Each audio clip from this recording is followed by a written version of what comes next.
Impact Family, impacting the world through healthy family.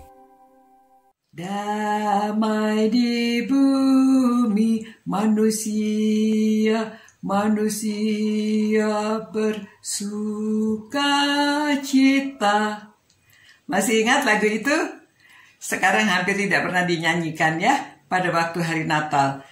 Nah, pesan Natal itu memang yang disampaikan oleh malaikat adalah kemuliaan bagi Allah di tempat yang maha tinggi dan damai sejahtera di bumi di antara manusia yang berkenan kepadanya. Ya, hari ini kita belajar D.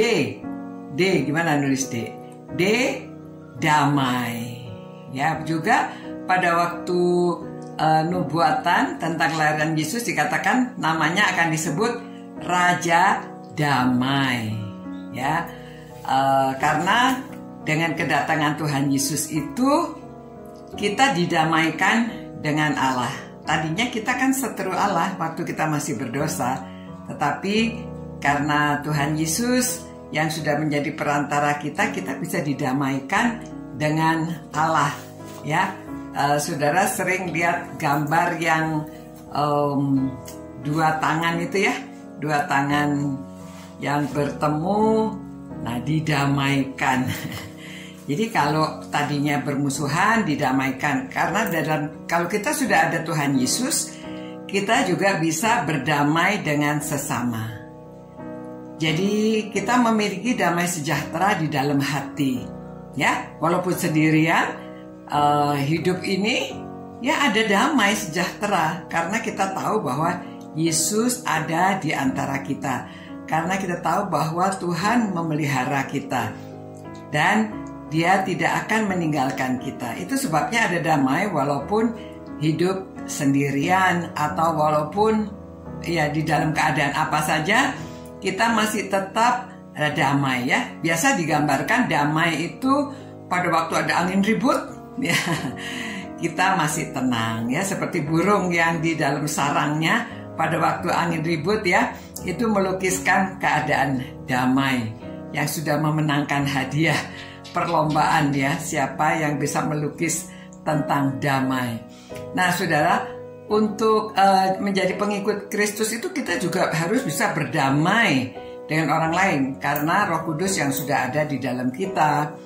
Ada sebuah cerita di satu gerejanya Pastor Jerry. Dia gerejanya besar ya, orangnya ribuan, sekretarisnya banyak. Nah di antaranya dua sekretarisnya itu bertengkar. Bertengkar itu tidak bisa didamaikan, ribut ya. Ini sekretaris cewek-cewek nih ya, kalau ribut nggak bisa didamaikan. Akhirnya pendetanya berkata demikian, kamu orang Kristen bukan? Kalau kamu orang Kristen, sudah ada Roh Kudus di dalam kamu. Ada Roh Kudus dalam kamu harus bisa berdamai. Lalu dia buka, itu sebabnya di pintu ya. Ya pintunya dia buka, dia dimasukkan ke dalam kamar. Lalu dia bilang, jangan kamu keluar sebelum kamu bisa berdamai. Lalu sama pendetanya dikunci, ya pintunya dikunci. Kemudian nanti kalau kamu sudah berdamai, ketuk pintunya saya buka. Wah saudara, ya akhirnya ya mereka berdamai ya. Nah itu kalau kita sudah memiliki Kristus harus ada damai.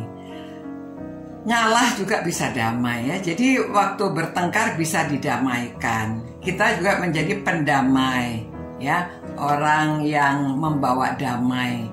Jadi saudara-saudara, berita Natal itu adalah berita damai supaya manusia didamaikan dengan Allah.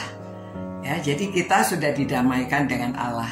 Itu sebabnya kita bisa hidup dengan damai, berdamai dengan orang lain, berdampingan dengan orang lain. Jadi berita Natal itu bukan hanya pesta-pestanya dan kita makan-makan ya, tetapi membawa berita damai. Ya, kita bisa mengundang banyak orang karena banyak orang yang merasa hidupnya tidak ada damai. Jadi kita membawa berita damai, oke? Saudara-saudara, ya, peace. Peace with God, ya, damai dengan Allah. Saudara mesti membaca bukunya, itu ditulis oleh Billy Graham. Kita bisa didamaikan dengan Allah. Mari kita berdoa dan berterima kasih pada Tuhan karena kita bisa didamaikan. Tuhan, kami mengucapkan terima kasih karena Engkau sudah memberikan Yesus Kristus sehingga kami dapat didamaikan dengan Engkau. Biarlah kami juga di dunia ini menjadi juru damai, memberitakan berita damai, dan kami dapat berdamai dengan sesama kami dalam kehidupan ini sehingga kami dapat memuliakan Engkau dan menceritakan tentang Raja Damai. Terima kasih Tuhan. Demi nama Yesus Kristus kami berdoa. Amin. Amin. Selamat malam. Sampai berjumpa pula besok. Ya, sekarang D. Jadi saudara boleh pikir-pikir apa ini ya. Selamat malam. Ciao. Impact Family, impacting the world through healthy family.